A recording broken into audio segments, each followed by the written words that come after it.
Looking to log out of Facebook Messenger on all devices? This will help strengthen the security of your account and ensure that no unauthorized device can access your profile. Now, let's dive into the process and secure your account. First, open Messenger. Tap the three-line icon on the corner. Now click the gear icon. Scroll down to the bottom. Now click on Meta Accounts, Center. Tap on Password and Security. Now select where you're logged in. Tap on the Facebook account of your Messenger. I'll tap on My Account to show you. Here, you will see logins on other devices.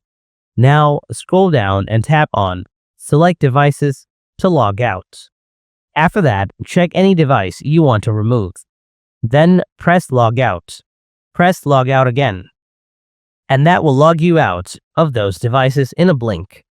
Be sure to remember that Facebook and Messenger are basically the same, so logging one out will automatically remove your account from both apps. And that's all there is to it. This is how you can easily remove your Facebook Messenger account on all devices.